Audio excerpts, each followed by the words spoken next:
Сайн байна уу? Намайг Бачман гэдэг Юка гэж дууддаг. Би cosplay хийгээд 6 жил болж байгаа. Өнөөдөр та бүхэндээ анхлан cosplay хийхийг хүсэж байгаа хүмүүст зориулан өөрийн бэлдсэн зөвлөгөөнүүдийг өгөх гэж байна.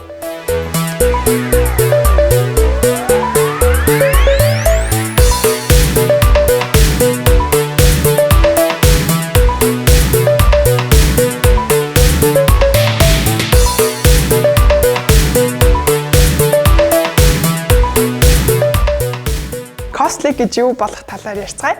Cosplay гэдэг нь Японоос гаралтай. Costume play буюу одоо тэр хүн нь ямар нэгэн костюм юм уу хувцас өмсөд ямар нэгэн дүр туваархыг хэлдэг байгаа. Хүмүүс cosplay гэхлээр яг Японоос гаралтай болохоор зөвхөн анимын дүр гэж ойлгоод байдаг. Гэтэ энэ бол буруу. Та ямар ч хамаагүй кино, тоглоом, ном, зохиол тийм ээ юу ч гэсэн хамаагүй хайртай дүртэй хуваархад энэ чинь cosplay болчихно гэж.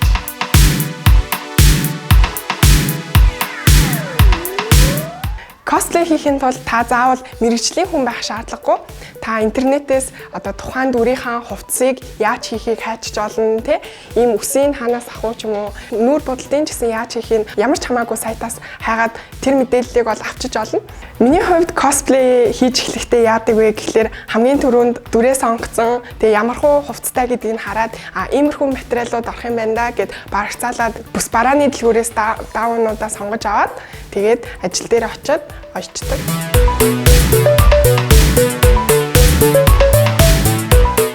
За дараагийн алхам бол айвал бүхий, хийвэл бүвэ. Яагаад ингэж хэлсэн бэ гэхлээр мэдээж та цаг заваа зарцуулаад cosplay гэдэг мэдээж тийм амархан ч юм уу те хямдхан хобби биш. Санхүүгээ бэлдсэн байх ёстой, сэтгэл санаагаа бэлдэх ёстой. Тэгээд нэгэн л зориглоо cosplay хийсэн юм чи сэтгэл хангалуун байвал магадгүй ойр татны хүмүүстэй гэр бүлийнхэндээ найз нөхөддөө өөрийгөө харуулж үзээрэй. Хэрвээ муухай байвал муухай айн гэж хэлчин, гоё байвал чи гоё шүү гэж хэлчих болохоор тэр хүмүүсээсээ зөвлөгөө шүмжүүдийг сонсвол танд хэрэгтэй ах гэж бодож байна.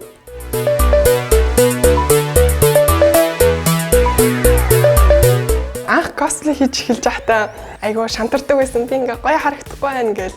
Одоо харин мейкапндаа айгуу их анхаарад тэгээд ингээд хийж сурсан. Мэдээж ингээд хувцас өөрөө хийж байгаа юм чинь хувцас загварын дизайн хийх чадвартай болсон ч гэх юм уу. Тиймэрхүү маш олон ур чадваруудыг шинээр сурсан. Маш их судалгаа шаарддаг. Энэ хувцас яаж хийх вэ? Энийг нь яах вэ? Үсээ яах вэ гээл те. Одоо жишээлбэл үсээ ингээ гаднаас цахиалж ивэл мэдээж тэр хугацааг ингээд оруулаад ер нь бол 1 сараас 3 сар ч юм уу те.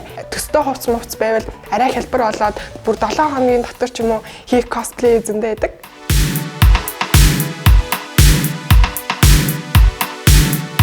Сүүлийн үед болохоор cosplay мэргэжил гэдэг утгаараа явж байгаа. Хэрвээ хүсэж байвал Монгол зохиогддог cosplay ивентүүдэд оролцоод үзээрэй гэж хэлмээр байна.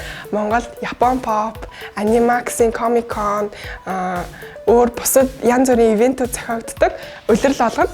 Тэгэхээр тэр ивентүүдэд оролцсноор танд ямар боломж гарч ирэх вэ гэхлээр та хамгийн түрүүнд маш сайн найзуудтай болох боломж байгаа. Мэдээж танилын хүрээгээ бас тэлж олно. Ижил сонирхолтой хүмүүстэйгээ цагийг зугаатай өнгөрүүлж олно. Маш олон давуу талтай, үнэхээр хөвгөлтэй байдаг.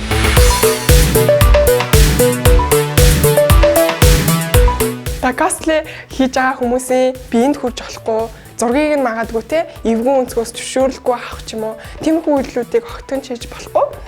Соёлтой байгаарай.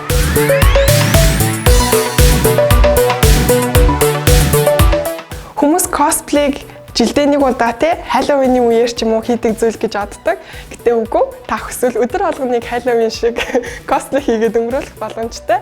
Тийм болохоор таны би амьдралдаа нэг ч удаа болоо cosplay хийж үзээсэй гэж хүсэж байна. Яагаад гэвэл та өөрийн нуугдсан шинэ гайхалтай уяасыг олж нээх боломжтой. Тийм болохоор танд амжилт хүсье.